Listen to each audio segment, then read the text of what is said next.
So Joseph, welcome to this interview. Always good to have you here in Abu Dhabi at ADIPEC. 40 years of a success story, bringing different expertise, innovators, decision makers in one table. Tell me more of your experience in ADIPEC. Well, ADIPEC is an extremely important event on the energy calendar. Of course, there's a lot of commercial activity that goes on around us here and demonstrating new clean energy technologies. But from a strategic conference standpoint, there are really important discussions going on here on the transition, on energy security, on energy markets in general.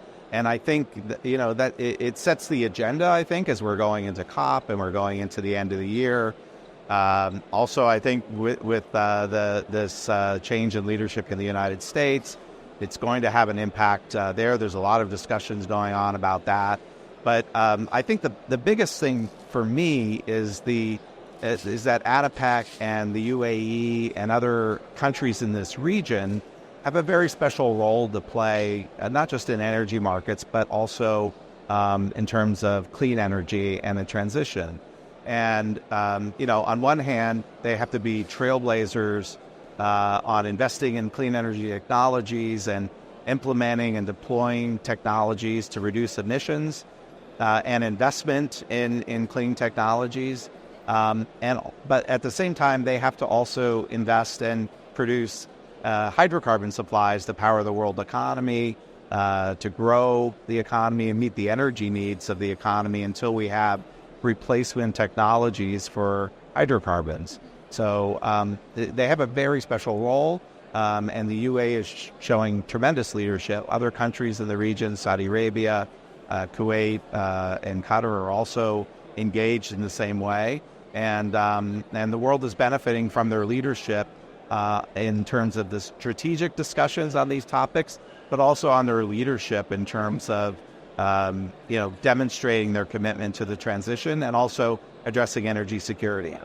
Is it still very challenging to balance between the clean targets of organizations or countries and the energy security, given what's happening around the world?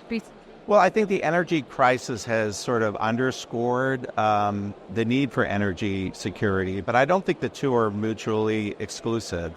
I think the biggest problem for the transition is, wind and solar only get us about halfway to meeting our climate goals, and hydro and traditional nuclear. The other half has to come from new technologies that aren't commercialized or even envisioned yet. So hydrogen, CCUS, fusion, small modular reactors, maybe things we aren't even talking about, but maybe they're on the floor here.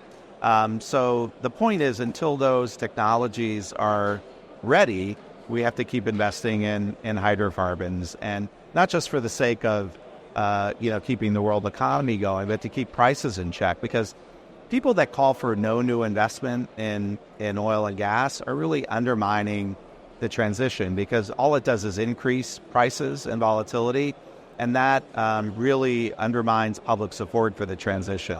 We're going to be asking the public to do very challenging things in order to meet our climate goals, and so we need to keep them engaged and supportive, and that means managing the transition and keeping prices in check. And right now, physics are not on our side in terms of replacing hydrocarbons. There's a lot of work going on behind the scenes, and I'm confident we'll get there. But until then, we have to keep managing the transition. Last question. Do you see the AI now being involved, and it's the hot topic? Do you see it helping in accelerating the energy transition, or it can maybe cause a new challenge to it? I think both. The hope is that AI can help us enhance energy efficiency and find new ways to decarbonize. And I think eventually it will. But in the short and medium term, it's going to raise energy demand.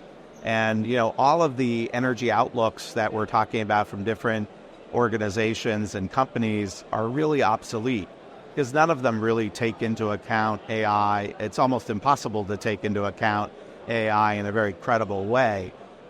So it's very important that we recognize that energy demand in general is going to grow from AI. I don't think we can put a lid on AI. It's happening already. It's very omnipresent in our lives today, and that's only going to grow. It would require all the energy from you. It's going to take a lot of new energy. I mean, the hope is eventually there'll be efficiency gains and it'll be addressed, but I think that's more longer term. In the short and medium term, we have to worry about the impacts on energy demand. And so I think that's the biggest issue now. You talk to AI executives, I've met with some of them. They're not up at night worrying about chip shortages. They're up night thinking about energy shortages. And so this is something that the industry has to be collaborative with. And obviously, there's been a focus here at this conference, but I think you're going to see that trend continue at energy conferences.